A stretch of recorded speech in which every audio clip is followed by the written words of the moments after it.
कौन आपण झील पटेइबाकू चाहुचंती पड़िशा घर सुंदरी भाउजको पटेइबाकू चाहुचंती तेबे आजी रातिरे बिछणारे शोईकी एही गोटिए मंत्र को 3 थर पढ़िकी देखंतु तापर देखिबे चमत्कार। सखाळ हेबा मात्रे से झील हेउ बा विवाहिता नारी निजे आपनकु फोन करिवो नहेले निजे आसी आपनक सहित कथा हबो। आपनक प्रेमरे एमिति दीवानी हेइजिबो कि पागेली परी आपनकु भल पाइबाकू लागिबो। एही वशीकरण साहाय्य आपण सुंदरी पड़िशा घर भाउजको मध्य निज बसरे करि परिबे आउ ताठारु निजर मन मुताबक काम हासिल करि परिबे। बहुत सरल एही वशीकरण। एही वशीकरण करिबा पई आपनकु कोनोसी प्रकार कष्ट काम करिबाकू पड़िबनी। केवल जेतेबेले आपण रातिरे सोइबा पई जिबे निज बिछणारे सोईकी एही गोटिए मंत्र को 3 थर पढ़िबार अछि तापर देखिबे चमत्कार। ग्यारंटी देउची जेउ झियो बा नारी पई आपण एही मंत्र को पढ़िबे रातिरे बिछणारे सोईकी ताकू मने मने भाबिकी जेउ झियो बा नारी पई आपण एही मंत्र को पढ़िबे ग्यारंटी देउची सीए आपणक प्रेमरे एमिति दीवानी हेइजिबो कि सेही समय ठारू आपणक कथा भाबिबो आपणक आडको आकर्षित हेबाकू लागिबो। नमस्कार फ्रेंड्स, ओडिया फंडा चैनल को आपण मानकु स्वागत। आजिर एही वशीकरण प्रचंड महाशक्तिशाली वशीकरण किंतु सबुठारु सहज घरेई वशीकरण। एहाकू केउ भी पुओ बा झियो अति सहजरे करि परिबे। निज घरे बसी बसी एही वशीकरण को करि परिबे बिना कोनोसी पैसा खर्च करी बिना कोनोसी मंत्र तंत्र करी निज पसंदर झियो बा विवाहिता महिला किंबा पड़िशा घर भाउजको मध्य पटेई पारिबे। केवल रातिरे सोइबा पूर्वरु बिछणारे सोइबे तापरे से झियो बा नारी को मने मने भाबिबे तापरे मु आपनकु गोटिए महाशक्तिशाली वशीकरण मंत्र बतेइबी। एही मंत्र को आपण 3 थर पढ़िदेबे ग्यारंटी देउची तापर देखिबे चमत्कार। सेही समय ठारू प्रभाव पड़िबा आरंभ होइजिबो। सखाळ हेबा मात्रे से झियो बा नारी आपणक बसरे होई जाइथिबो। निजे आसीबो आपणक सहित कथा हबो नहेले आपणकु फोन करिवो। तेबे एही वशीकरण विधि को आपण किपरि करिवे केमिति करिवे मु आपणकु बतेइबी। तेणु मोर आपण मानकु अनुरोध कि आपण भिडियोटी को मूलरु शेष पर्यंत पूरा ध्यान सहित देखिबे। अधारु छाड़िकी पळेइले किंबा काटी काटी देखिले आपण किछि भी बुझी परिबेनी।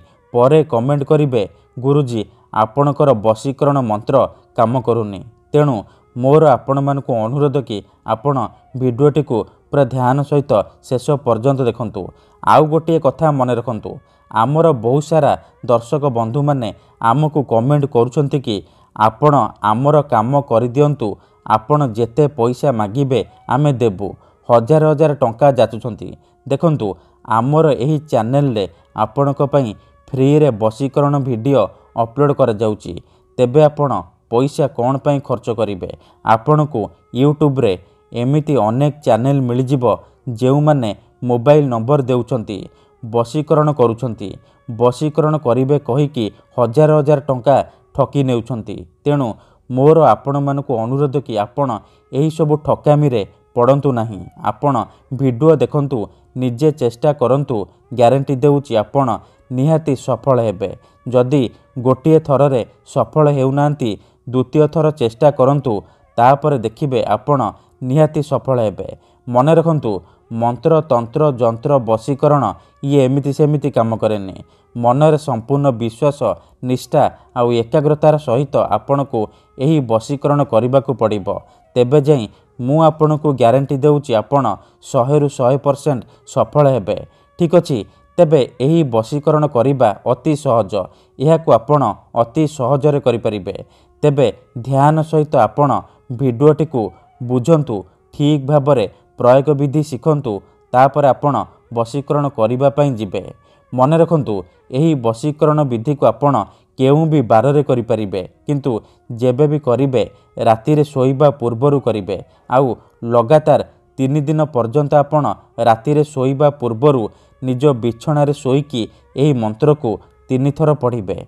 ठीक अछि, प्रथमे आपण कौन करिवे जेतेबेले रातिरे सोइबा पई जिबे ଭଲ ଭାବରେ ହାତ ଗୋଡ଼ ମୁହଁ ଧୋଇକି ସଫା ବସ୍ତ୍ର ପିନ୍ଧିକି ଆପଣ ନିଜ ବିଛଣା ଉପରେ ଶୋଇପଡ଼ିବେ।